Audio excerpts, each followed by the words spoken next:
Fala aí pessoal, eu sou Jorge Nicola, bem-vindos a mais um vídeo do canal. Sem perder tempo, pedir para deixar like, se inscrever no canal e ativar as notificações. Hora de falar sobre o São Paulo, que fechou nas últimas horas seu segundo reforço para 2026. Depois de Danielzinho contratado do Mirassol, São Paulo se acertou com Carlos Coronel, goleiro brasileiro de 28 anos de idade, nascido no Mato Grosso do Sul, mas que se naturalizou nos últimos anos como paraguaio. Ele inclusive defende a seleção do Paraguai e pode disputar a próxima Copa do Mundo.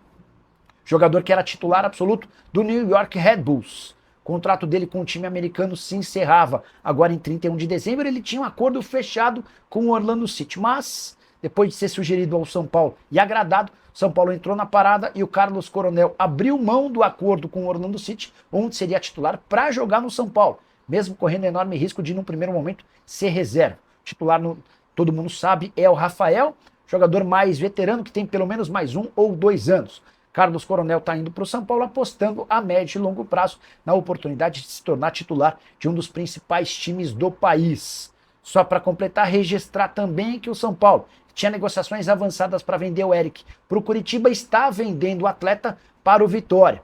O time baiano, que contava com o Eric ao longo da temporada, quase perdeu o jogador. O Curitiba ofereceu 6,5 milhões de reais por uma oferta do Vitória de 5 milhões. Para não perder o jogador, o Vitória subiu essa proposta para 7 milhões de reais e os últimos detalhes estão sendo acertados.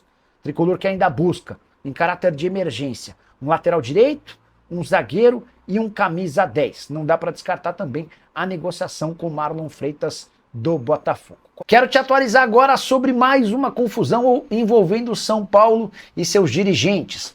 Nos últimos dias vazou um áudio de uma mulher chamada Rita de Cássia Adriana Prado, e ela cobrava o Douglas Schwartzman, diretor das categorias de base, aquele que também se envolveu em confusão relacionada à venda de camarotes de maneira clandestina. Nesse contato telefônico, a Rita cobrava o Douglas por não ter recebido um carro BMW. Só para você entender, São Paulo e Austin, que é uma concessionária da BMW, haviam firmado um acordo no início dessa temporada que previa a cessão temporária de 12 carros BMW para o São Paulo, num contrato de abril a dezembro. Durante esse período, na troca por esses 12 carros, São Paulo cederia um camarote para 31 pessoas no Morumbis, além de propriedades de marketing e outras ativações.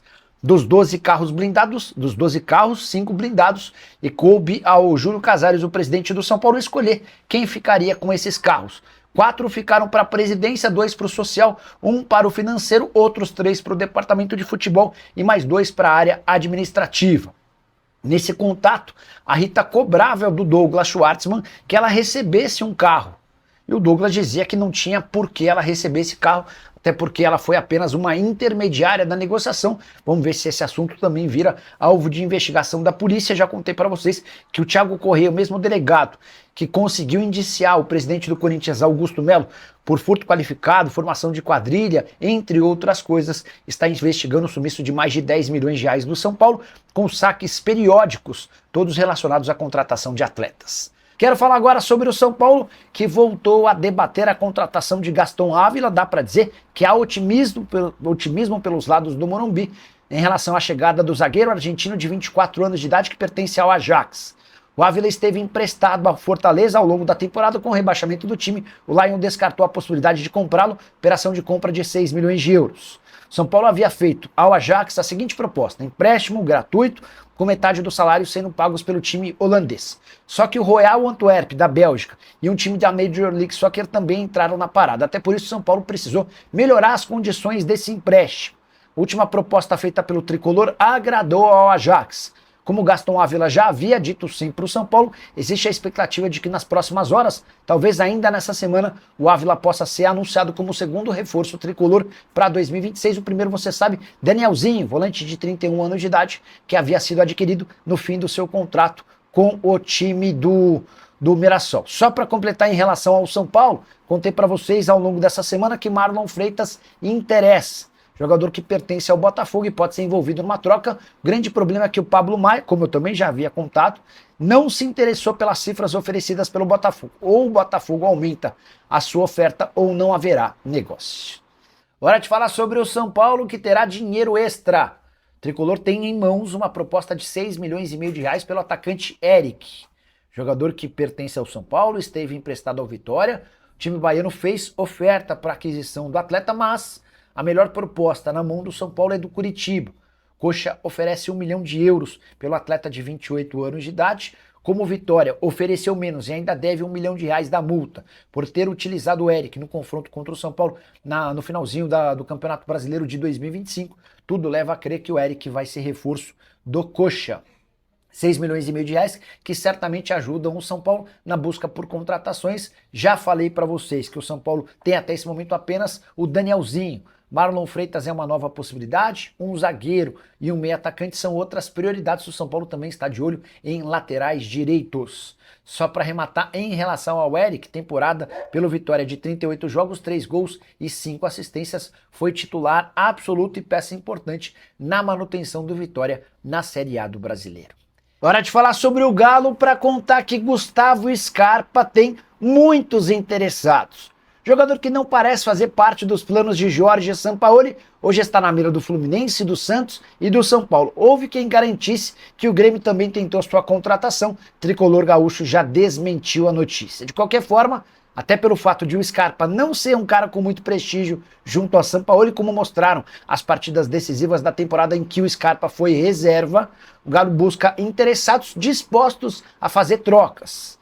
A ideia é tentar trazer jogadores importantes de peso para o Galo na troca pelo meio atacante, que ganha mais de 1 milhão de reais por mês e custou 5 milhões de euros. Até por isso, a intenção dos acionistas do Atlético é recuperar o investimento, ou o clube que quer contratá-lo paga os 5 milhões de euros ou oferece jogadores importantes na troca. Deixa eu te explicar por que o São Paulo virou alvo de uma investigação policial. Thiago Correia, o mesmo delegado que indiciou Augusto Melo por lavagem de dinheiro, associação criminosa e furto qualificado, está apurando o sumiço de mais de 10 milhões de reais no São Paulo. Polícia Civil de São Paulo instaurou um inquérito para investigar desvio de dinheiro na venda de atletas e enriquecimento ilícito.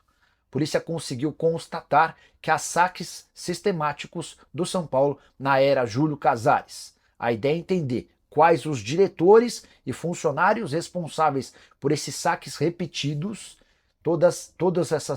esses saques, essas retiradas em negociações de atletas. Caso extremamente grave que pode resultar em indiciamento ou, quem sabe, até em prisão. As investigações no São Paulo começaram depois dos desdobramentos no Corinthians. A Polícia Civil de São Paulo quis entender se a facção criminosa que tem atuação no Corinthians também tinha atuação no São Paulo. Não há qualquer relação, mas a polícia, a partir de uma série de denúncias, conseguiu apurar que existem irregularidades no Tricolor e eles estão sendo investigados.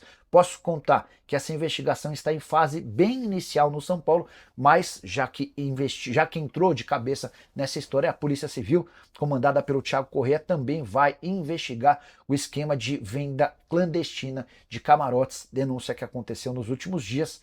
É por essas e outras que está sendo cada vez mais difícil e insustentável imaginar a continuidade do presidente Júlio Casares, enorme pressão para que o Casares renuncie. Importante dizer que até agora não há nenhuma comprovação de participação do presidente, mas você pode ter certeza que, especialmente depois desse novo episódio de sumiço de 10 milhões de reais no departamento de futebol envolvendo vendas de jogadores, a coisa vai ficar insustentável para o Júlio Casares. Fala pessoal, estamos aí com atualizações importantes do São Paulo. Se inscreva e ative o sininho para receber mais atualizações do Tricolor. Deixe seu like, que é muito importante para o crescimento do canal. Utilize o espaço aqui embaixo para registrar sua opinião. Ficamos por aqui com mais esse giro de notícias. Um abraço e até o próximo vídeo.